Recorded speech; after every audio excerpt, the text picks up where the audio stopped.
నిశ్చలమైన బతుకమ్మ. కానీ ఇక్కడ మన ముందు నిలబడింది నడిచే బతుకమ్మ, స్పందించే బతుకమ్మ, హృదయమున్న బతుకమ్మ.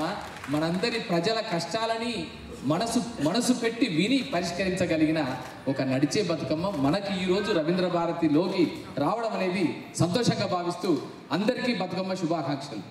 తెలంగాణ ప్రభుత్వం భాషా సాంస్కృతిక శాఖ తెలంగాణ ప్రభుత్వం యొక్క ఆకాంక్షల మేరకు, ఆశయాల మేరకు, ఆదేశాల మేరకు 9 రోజుల పాటు ఈ రవీంద్ర భారతి ప్రాంగణంలో వరంగల్, హైదరాబాద్ నగరం అనే కాకుండా అక్కడని కాకుండా హైదరాబాద్ నగరంలో ఉండే మారుమూలల్లో ఉండే ప్రతి ప్రాంతంలో ఉండే సబ్బండ వర్ణాలకు, సకల జనులకు సంబంధించిన మహిళలందరూ వచ్చి ఆడుకోవడానికి వీలుగా, బతుకమ్మ పండుగని ఒక వైభవోపేతంగా నిర్వహించుకోవడానికి వీలుగా ఇక్కడ అన్ని ఏర్పాట్లు చేయడం జరిగింది. సో గత 5-6 రోజుల నుంచి ఇక్కడ అత్యంత అద్భుతంగా ప్రజలందరూ, సకల జనులు, సబ్బండ వర్ణాలు, కళాకారులు, సాహితీవేత్తలు, రచయితలు, అలాగే మిగతా సామాన్య ప్రజలు, గృహిణీలు అందరూ కూడా ఎంతో సంబరంగా, సంతోషంగా ఇక్కడికి వస్తున్నారు. వారందరూ కూడా బతుకమ్మ పాటలతో మమేకమై అత్యంత అద్భుతంగా ఆడుకుంటున్నారు. మాకు మాత్రం నిజానికి చెప్పాలంటే అడవిలో పుట్టింది, అడవిలో పెరిగింది, నగరానికి వచ్చింది. ప్రపంచంలో ఒక మహిళ ఏం చేస్తుందో చేసి చూపించి మనందరికీ ఆదర్శంగా నిలిచింది.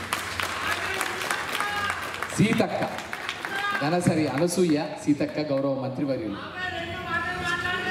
మాట్లాడదా ఒక్క నిమిషం. ఏంటంటే మనందరం కరోనా టైం ఒక్కసారి గుర్తు చేసుకుంటే మానవాళి మొత్తం ఎక్కడిదక్కడ నిశ్చలమైపోయి, చలనరహితంగా ఉండిపోయి, ఎవరింట్లో వాళ్ళు సెల్ఫ్ లాక్డౌన్లో ఉన్న సందర్భంలో ఒక్క పాదాలు, 2 పాదాలు, 2 కళ్ళు, 2 చేతులు మాత్రం ముందుకొచ్చాయి.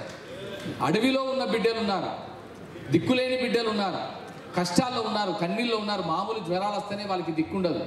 ఎన్నెన్నో వేల మైళ్ళ దూరాలు, 100 మైళ్ళ దూరాలు ఆరోగ్యం కోసం వెళ్లాల్సిన పరిస్థితి. కొండలు, కోణలు, గుట్టలు, వాగులు, వంకలు ఇవన్నీ దాటి వెళ్ళాలంటే దుర్గమారణ్యాలు, కష్టాలు. వీటన్నిటిని లెక్క చేయలేదు. మట్టిలో పుట్టిన బిడ్డ, తంగేడు పువ్వు లాంటి స్వచ్ఛత కలిగిన మనసు, గునుగు పువ్వు లాంటి చేతులున్న మంచి మనసున్న మనిషి ఏం చేసింది తెలుసా? రాళ్లను లెక్క చేయలేదు, చెప్పులు కూడా వేసుకోకుండా రాళ్లలోంచి, రప్పల్లోంచి రక్తాలు కారుతున్నా, పాదాలు చిక్కుతున్నా కూడా లెక్క చేయకుండా బియ్యం బస్తాలని భుజం మీద వేసుకొని, నిజంగా చెప్తుంటే ఒక ఎమోషన్ అమ్మా, ఏమనుకోవద్దమ్మా, చాలా కళ్ళకి నీళ్ళు వచ్చే సందర్భం. బియ్యం బస్తాలని, దిక్కులేని వారి కోసం బియ్యం బస్తాలని భుజం మీద వేసుకొని వాడలు కాదు, వీధులు కాదు, అడవి పొంట, చెట్ల పొంట, గుట్ల పొంట, కొండల పొంట, గిరిజన బిడ్డలు ఎక్కడెక్కుతున్నారు వారందరి కోసం వెళ్ళి ఏటూరు నాగారం, తాడ్వాయి, మంగపేట, ఇక ఆ ప్రాంతాలంతా కూడా తిరిగి, ములుగు ప్రాంతం అంతా కూడా అభయారణ్యాల వెంట తిరిగి ప్రజలందరినీ నా బిడ్డలు, నా కన్నతల్లులు, నా అన్నలు, నా తమ్ముళ్ళని నిరూపించుకొని ఒక నిజమైన ప్రజానాయకురాలు ఎలా ఉండాలో చేసి చూపించిన, మాటల్లో కాదు నిజంగా చేసి చూపించిన ధీరోదాత్త వనిత, నిజమైన బతుకమ్మ ఎవరు? సీతక్క. సీతక్క. అలాంటి సీతక్క బతుకమ్మ పండుగ సందర్భంగా ఈ రవీంద్ర భారతి ప్రాంగణానికి విచ్చేసి అందరితో కలిసి, ఆడబిడ్డలతో కలిసి ఆడి పాడారు. నిజంగా ఆ రోజు డిసెంబర్ 7 ఇంకొక అద్భుతమైన ఘట్టం కూడా చెప్తాను, నేను ప్రత్యక్ష సాక్షిని. డిసెంబర్ 7, 2023 ప్రజాప్రభుత్వం కొలువు తీరుతున్న సందర్భం. ఎల్బీ స్టేడియం అంతా వేలాది మంది ప్రజలతో దిక్కులు పిక్కటిల్లేలా అరుస్తున్న సందర్భం. అలాంటి సమయంలో మంత్రిగా పదవీ స్వీకారం చేస్తున్న అఖండమైన మెజారిటీతో, ప్రజలందరి ఆశీస్సులతో, ప్రజాపాలనలో భాగంగా అఖండమైన మెజారిటీతో గెలిచిన తర్వాత వేదిక మీద ముఖ్యమంత్రి గారు ప్రకటించి మంత్రివర్గ సహచరురాలిగా తనని మంత్రివర్గంలోకి తీసుకుంటున్నామని చెప్పినప్పుడు, ప్రమాణ స్వీకారం కోసం వచ్చినప్పుడు ఒక్కసారిగా దిక్కులు పిక్కటిల్లేలా లాల్ బహదూర్ స్టేడియం మొత్తం ఇట్లా ప్రతిధ్వనించేలాగా ఒక అద్భుతమైన ప్రజల యొక్క ఆకాంక్షల కేరింతలు, ఆనందపు జల్లులు, ఆనందపు కేరింతలు. సీతక్క గారు ఇట్లా లేవగానే అసలు మీరు ఇప్పటికీ ఆ వీడియో చూడండి, ఒక గూస్ బంప్స్ వచ్చే అద్భుతమైన సందర్భం. ఇది ఎక్కడి నుంచి వచ్చింది? ఎవరి వల్ల వచ్చింది?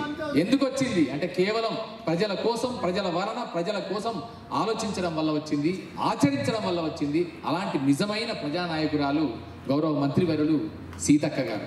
సీతక్క గారు ఈరోజు ఇక్కడికి రావడం సంతోషంగా భావిస్తూ, అక్కడ ఆరుబయట ప్రాంగణంలో బతుకమ్మల వేడుక, ఇప్పుడు ఈ అంతరంగంలో అంటే ఆడిటోరియంలో బాలసుబ్రహ్మణ్యం గారు అత్యంత అద్భుతమైన గాయకుడు.